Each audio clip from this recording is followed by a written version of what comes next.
السلام عليكم. اول حاجه طبعا عبد الله، الف الف مبروك على الكاميرا، وان شاء الله تكون بدايه نجاح حلوه ليك باذن الله. وانا عايز اقول لك بس على حاجه واحده، هي الزبده يعني. لكل مجتهد نصيب، بس وانت مجتهد وربنا يكتر من امثالك وينفع بيك ان شاء الله ويوفقك ويسعدك باذن الله. انا اسلام الصلحاني، مصري مقيم بالكويت، وبالتوفيق ان شاء الله.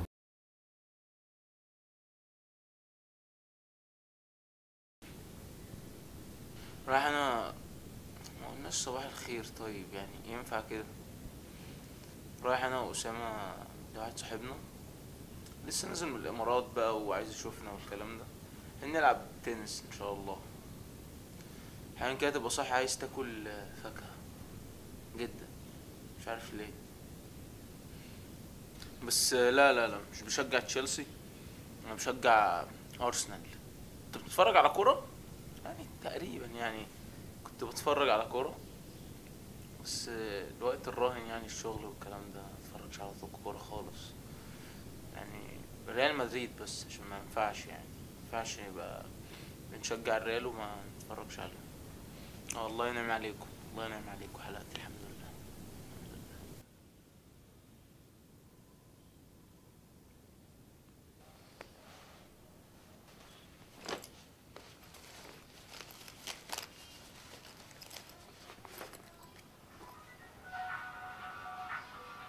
سؤال واحد يا أسامة، سؤال واحد. أنا ليه كل ده؟ ليه كل ده انتري؟ ليه أقعد أنا هنا كده أحس إن أنا قزم يعني؟ كل دي ليه؟ في نوعين كده من اليوستفندي في السوق، نوع منفوخ كده على الفاضي، ونوع ما بيتقشرش. اشتري اللي ما بيتقشرش لانه طعمه احلى، بس ما تاكلوش الصبح عشان بيجيب مغص، بيجيب مغص. الحمد لله الخروجه باظت، الحمد لله. اوريكم اسامه بيعمل ايه دلوقتي. مش عارف النهارده يعني بوظ اليوم عشان اتاخر. حسبي الله. فاكرين اللعبه دي؟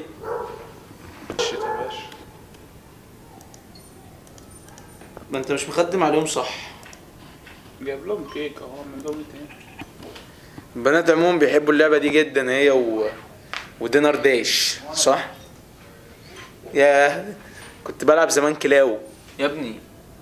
مش تطلع؟ عايزني اقول ايه طيب؟ اطلع كده، اطلع يعني خلي الناس تشوفك كده. بس كده هو ده كل بس القصة؟ كنت الميعاد اتأجل طبعا بتاع التنس بقى بالليل، فكنت بتكلم انا واسامه كده في حاجه، وفي برضه رساله من ايمن طلعت.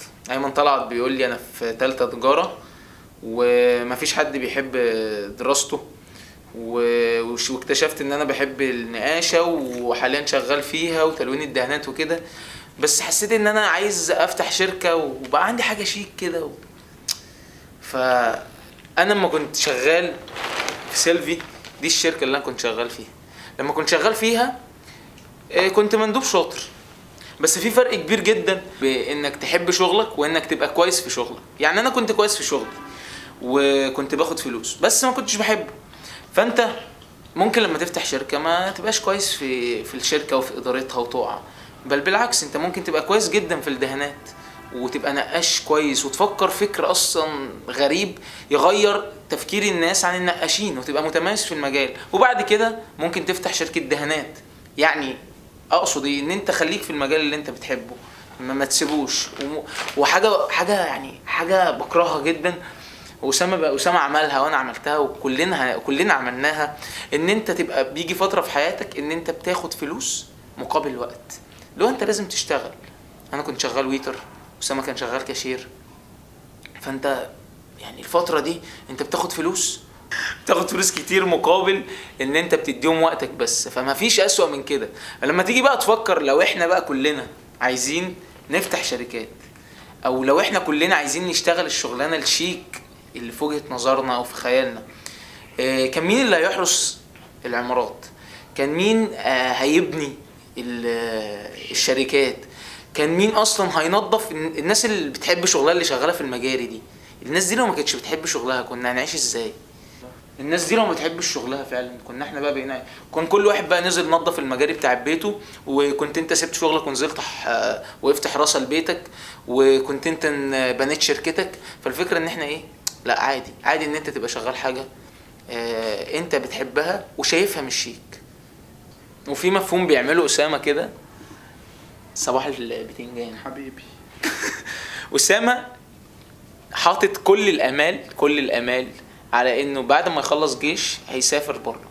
انا بقول له يا ابني ما تخليش الامل الوحيد ان انت تسافر بره، لان لو وقع نفسيا هتتعب جدا. اسأل بقى الناس. اليوم الحمد لله باظ، مش رايحين نلعب تنس، الساعة بقت 7، وعشان كده عملنا مفاجأة للجمهور. فجبنا الشيخ محمد. ازيك يا شيخ محمد، ايه الاخبار؟ الحمد لله. انت تالت كذا مقارئ صح؟ ان شاء الله باذن الله. طب بص هظبط لك كادراتك وتقول لنا انت بتقلد مين. ابتدي بالشيخ ماهر المعافي.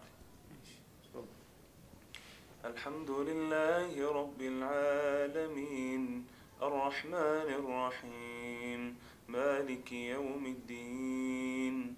في الشيخ ناصر القطامي، ممكن الأذان بتاعه. الله أكبر الله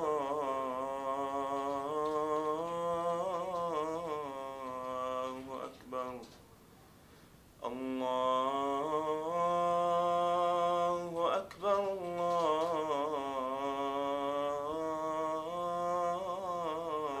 الله أكبر.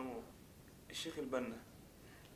قالوا تقاسموا بالله لنبيتنه وأهله ثم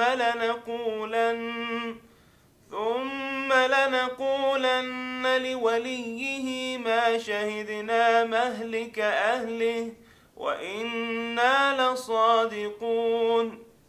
ده الشيخ المتشاوي. الله لا إله إلا هو الحي القيوم لا تأخذه سنة ولا نوم له ما في السماوات وما في الأرض. الشيخ العجمي.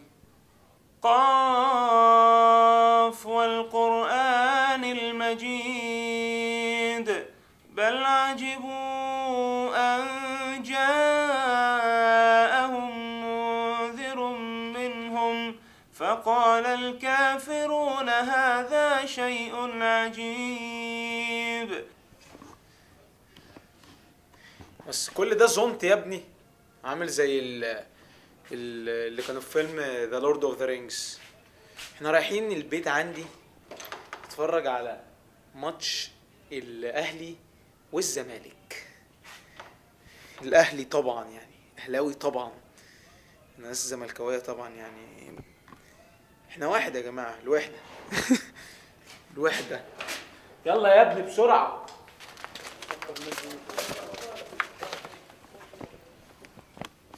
بسم الله الحمد لله والصلاة والسلام على رسول الله. أنا عايز أقول خاطرة جميلة كده وبسيطة وسريعة. ما عند الله لا يؤخذ إلا برضاه. يعني أنت عايز حاجة من ربنا ترضيه. يعني مثلا لو والدك أنت عايز منه حاجة، لو أنت عايز من والدك حاجة مش بترضيه عشان يدي لك الحاجة دي وتسمع كلامه، ولله المثل الأعلى. أنت عايز حاجة من ربنا لازم ترضي ربنا. شوف هو بيحب إيه واعمله، شوف هو ايه عايز ايه واعمله، هيدي لك ايه يرضيك. في قصة جميلة جدا لطيفة كده، الرسول عليه الصلاة والسلام بيقول للسيدة عائشة أنا أهوى شيء معين، فربنا سبحانه وتعالى حقق له الأمنية دي. فالسيدة عائشة قالت له يا رسول الله أيسارع الله في هواك؟ اتعجبت، بتقول له ازاي ده، يعني ازاي يعني انت ما طلبتش من ربنا، يعني ما دعيتش ربنا ان ربنا يدي لك كذا وربنا اداهولك بمجرد انت قلت انا اهوى او اتمنى كده او اتمنى الشيء ده، فربنا حقق لك امنيتك بدون ما تدعي حتى. قال لها نعم يا عائشة لأنني أسارع في هواه. يعني سيدنا محمد صلى الله عليه وسلم بيسارع في هوى ربنا، فربنا بيسارع في هواه. فأنت عايز حاجة من ربنا تسارع في هواه. الشيخ متضايق عشان الصفوف فاضية والشباب على القهوة. يعني احنا بصراحه، انا بصراحه كنت بقعد على القهوه والله كنت بتشقلب في الالتراس من 9 الصبح، كنت ببقى في الاستاد. بس هو فعلا يعني احنا في حاجات بتبقى مسموحه لينا واحنا بنخليها ذنوب، يعني هي مسموح بس احنا بنخليها ذنوب. كام مين اللي هيكسب يا استاذ؟ الزمالك كنت لابس الاهلي عشان الناس الزملكاويه يعني تفرح وكده، عشان الظابط بتاعي عشان الزملكاوي. الظابط بتاعه في الجيش زملكاوي. يعني دلوقتي الماتش مش حرام صح؟ مش حرام ان احنا ايه؟ نتفرج عليه. مش حرام ان احنا نتفرج عليه، بس احنا لما نسيبه، لما نسيب العيشه مثلا نتفرج عليه يبقى حرام. يبقى كده خليناه حرام.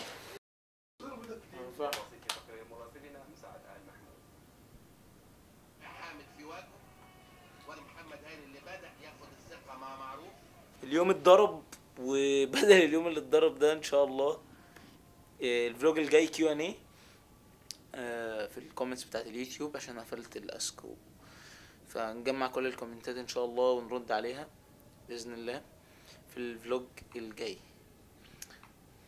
اقول ايه؟